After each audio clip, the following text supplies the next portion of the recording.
ଆପଣମାନଙ୍କୁ ଆନ୍ତରିକ ଶୁଭେଚ୍ଛା ଏବଂ ଧନ୍ୟବାଦ।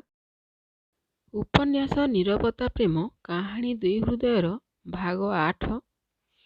ପୂର୍ବରୁ ଶୁଣିଥିଲେ ମେକାନିକାଲ ବ୍ରାଞ୍ଚକୁ ପସନ୍ଦ କରୁନଥିଲେ ବି ଆକାଶ ପର ମୁହୂର୍ତ୍ତରେ ବୁଝି ସାରିଛନ୍ତି ଝିଅମାନଙ୍କ ପାଇଁ ଭଲ ବ୍ରାଞ୍ଚ ବି ମେକାନିକାଲ। ପଲକ ମନ ଦୁଃଖରେ ଯାଇଛି ନୂଆ ପ୍ରସ୍ଥାନକୁ। ସେହି ଯିବା ରାସ୍ତାରେ ପ୍ରେମକୁ ନେଇ କିଛି ସଂକେତ ମିଳିଲେ ବି କିଛି ବୁଝିପାରି ନାହିଁ ସେ।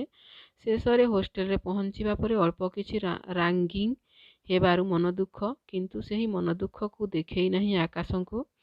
ଚାଲନ୍ତୁ ଜାଣିବା ଆଗକୁ। ଆକାଶ ବିଦାୟ ଦେଇ ଚାଲି ଯାଇଛନ୍ତି ପଲକକୁ। ଏକୁଟିଆ ପଲକ। ନିଜର ରୁମ୍ ମିଳିନଥିବାରୁ ସେହି ସିନିୟର ଦିଦିମାନଙ୍କ ରୁମ୍ ବାହାରେ ଥିବା ଖୋଲା ରୁମ୍ରେ ପଡ଼ିଥିବା ବେଡ୍ ଉପରେ ବସି ରହିଛି। କିଛି ସମୟ ପରେ ସେଠି କାର୍ଯ୍ୟରତ ଥିବା ମାଉସୀ ଜଣେ ଆସିକରି ପଲକକୁ ତମେ ଉପର ରୁମ୍କୁ ଆଜି ଚାଲିଯାଅ, ସେଇଠି ରେଷ୍ଟ କର। କାଲି ତମ ପିଲାମାନେ ଆସିଲେ ରୁମ୍ ସମସ୍ତଙ୍କୁ ଏକାଠି ମିଳିବ। ପଲକ ବି ମୁଣ୍ଡ ଟୁଙ୍ଗାରି ଦେଇ ନିଜ ଜିନିଷ ଧରି ଚାଲିଗଲା ଉପର ରୁମ୍କୁ। ଦେଖିଲା ବେଳକୁ ସେଠି ନଥିଲେ ଡିଗ୍ରୀ ପିଲା, ସେଠି ତ ରହୁଥିଲେ ଡିପ୍ଲୋମା ଝିଅ। କାରଣ ସେମାନେ କଲେଜ ଡ୍ରେସରେ ଥିବା ସହ ବହୁତ ଭଲରେ ମିଶି ଚାଲିଥିଲେ ସମସ୍ତଙ୍କ ସହ। ତାଙ୍କ କଥାବାର୍ତ୍ତାରୁ ଜଣାପଡ଼ୁଥିଲା ସେମାନେ 6 ମାସ ହେଲାଣି ରହି ଆସିଲେଣି ସେଠି। ପଲକ ସେହି ସବୁକୁ ଦେଖିଲେ ବି କିଛି କାହାକୁ ନ କହି ଚୁପ୍ କରି ବସିଯିବା ସମୟରେ ଗୋଟିଏ ଡିପ୍ଲୋମା ଝିଅ ହସିକରି, ଦିଦି ତମର ଡିଗ୍ରୀ କି? ତାର ସେହି ହସ ଦେଖି ପଲକକୁ ଲାଗିଥିଲା ବହୁତ ନିଜର। ଲାଗୁଥିଲା ସେହି ଝିଅଟି ଚୁଲବୁଲି ସହ ମିଶାଲିଆ। ଏହିପର ଭିତରେ ଲାଗିଥିଲା କେହି ଜଣେ ନିଜର। ସେଥିପାଇଁ ପଲକ ଖୁସିରେ, ହଁ ଡିଗ୍ରୀ, ଆଉ ତମର ଡିପ୍ଲୋମା।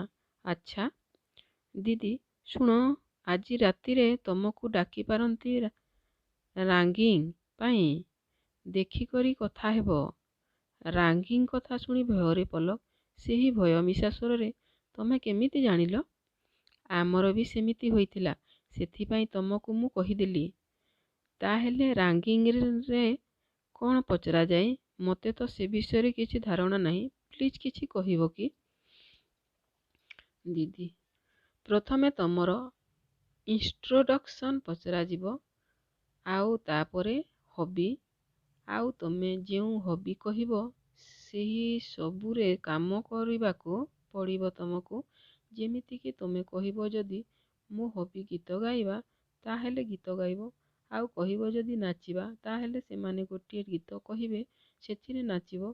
ଆଉ ତମେ କହିବ ଯଦି ପଢ଼ିବା, ତାହେଲେ ତମକୁ ତା ଉପରେ ପ୍ରଶ୍ନ। ସେଥିପାଇଁ ଯାହା କହିବ ଭାବିଚିନ୍ତି କରି କହିବ। ଓହୋ ଏବେ ବୁଝିଲି। ଆଉ ଇଣ୍ଟ୍ରୋଡକ୍ସନରେ କ'ଣ ସବୁ କହିବାକୁ ପଡ଼ିବ?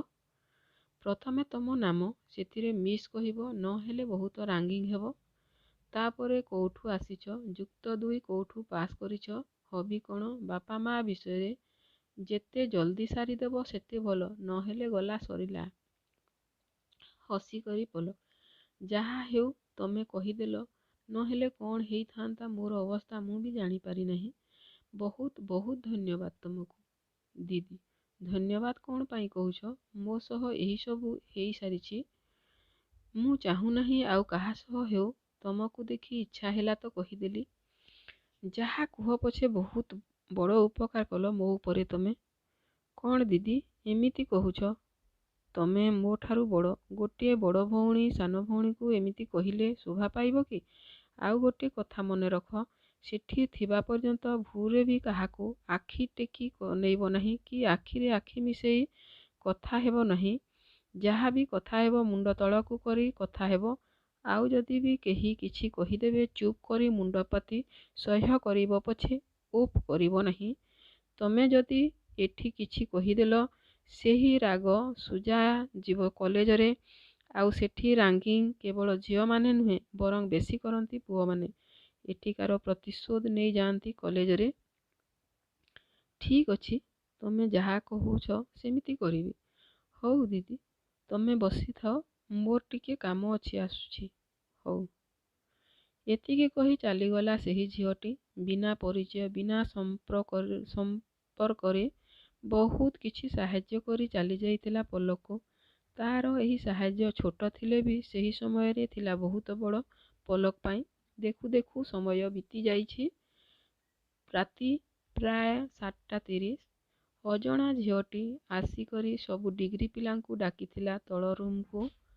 ଆଉ ସେହି ଝିଅ କଥା ମାନି କିଛି ଝିଅ ମାନଙ୍କ ସହ ପଲକ ଯାଇଥିଲା ତଳ ରୁମକୁ। ରୁମ ବାହାରେ ବହୁତ ସାରା ଚପଲ। ସେହି ଚପଲର ସଂଖ୍ୟା ଥିଲା ପ୍ରାୟ 40ରୁ ଅଧିକ। ବୁଝିପାରୁନଥିଲା ତା ଭିତରେ କ'ଣ ଚାଲିଛି। ରୁମ ଧୀରେ କରି ନକ୍ କରି ପଲକ, ମୁଁ ଭିତରକୁ ଆସିପାରେ କି? ସେପଟରୁ ଶୁଣାଯାଉଥିଲା ହଁ ର ସ୍ୱର। ତାକୁ ଶୁଣି ତଳକୁ ମୁହଁ କରି ଭିତରକୁ ପଶିଯିବା ପରେ ଯାହା ଦେଖିଥିଲା ବିଶ୍ୱାସ ହେଉନଥିଲା ତାର ଆଖିକୁ। ନିଜେ ଭାବୁଥିବା ପରିକଳ୍ପନା ରୁମଠାରୁ ବହୁତ ଛୋଟ ସେହି ରୁମ। ବହୁତ ଛୋଟ ରୁମରେ 3ଟି ବେଡ୍ ସହ ଅଛି 3ଟି ଟେବୁଲ। ଆଉ ସେହି ବେଡ୍ ଆଉ ଟେବୁଲ ଉପରେ ବସିଛନ୍ତି ତା ପାଖକୁ ପାଖ ହେଇକରି ବହୁତ ସାରା ସିନିୟର ଦିଦିମାନେ। ଆଉ ଆମେ ଜୁନିୟର ମାନେ ଠିଆ ହେଇଛୁ ତା ପାଖକୁ ପାଖ। ଦେଖିକରି ଲାଗୁଥିଲା କିଛି ବହୁତ ବଡ଼ ଆୟୋଜନ ଚାଲୁଛି ସେଠି। ମନେ ପଡ଼ି ଯାଉଥିଲା ପୂର୍ବ ସମୟରେ ଗାଁରେ ଥିବା ଗୋଟିଏ ମାତ୍ର ଘରେ ଗୋଟିଏ ଟିଭିର ଦୃଶ୍ୟ। ଆଉ ସେହି ଦୃଶ୍ୟରେ କେମିତି ନିଜ ପରିବାର ସହ ଗାଁ ସାଇ ପଡ଼ିଶା ସହ ଗାଁ ସାରା ଲୋକ ଉଠି ଆସନ୍ତି ସେହି ଛୋଟ ଘର ଭିତରକୁ। ଦେଖିବା ନିଶାରେ କେମିତି ବସି ପଡ଼ନ୍ତି କମ୍ ସ୍ଥାନରେ। ସେହି ପରିସ୍ଥିତି ଏବେ ଥିଲା ସେହି ରୁମରେ। ଧୀରେ ଧୀରେ ସେହି ସିନିୟର ମାନଙ୍କ ସଂଖ୍ୟା ବଢ଼ିବାରେ ଲାଗିଥିଲା। ବସିବା ପାଇଁ ସ୍ଥାନ ନଥିଲେ ବି କେମିତି କ'ଣ କରି ବସି ଚାଲୁଥିଲେ ସେମାନେ। ଆଉ ଏହି ସବୁକୁ କଣେଇ କଣେଇ ଦେଖି ଚାଲିଥିଲି ମୁଁ। ତା ସହ ବି ଜାଣି ପାରିଥିଲେ ଏକୁଟିଆ ମୁଁ ନାହିଁ ଜୁନିୟର। ମୋ ସହ ଅଛନ୍ତି ମୋର ବହୁତ ସାଙ୍ଗସାଥି। ଯାହା ବିଷୟରେ ଥିଲି ମୁଁ ଅଜ୍ଞ। ପୂର୍ବରୁ କିଛି ସାଙ୍ଗସାଥୀଙ୍କୁ ଦେଖିଲେ ବି ଅଜାଣତରେ ଚିହ୍ନି ପାରୁନଥିଲି ତାଙ୍କୁ। କିନ୍ତୁ ଏବେ ଏହି ମିଟିଂରେ ସବୁ କିଛି ସଫା ଥିଲା ଆଇନା ସଦୃଶ। ଏହି ସମୟରେ ପଚରା ଯାଇଥିଲା ସମସ୍ତଙ୍କୁ ଗୋଟି ଗୋଟି କରି ଇଣ୍ଟ୍ରୋଡକ୍ସନ ଦେବା ନିମନ୍ତେ। ମୋର ପାଳି ପଡ଼ିଥିଲା ଚତୁର୍ଥରେ।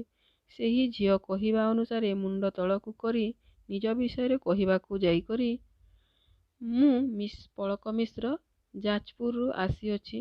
ଯୁକ୍ତ 2 ପରୀକ୍ଷାରେ 52%। ବାପାଙ୍କ ନାମ ମିଷ୍ଟର ଆକାଶ ମିଶ୍ର, ଯିଏ ଜଣେ ବ୍ୟବସାୟୀ।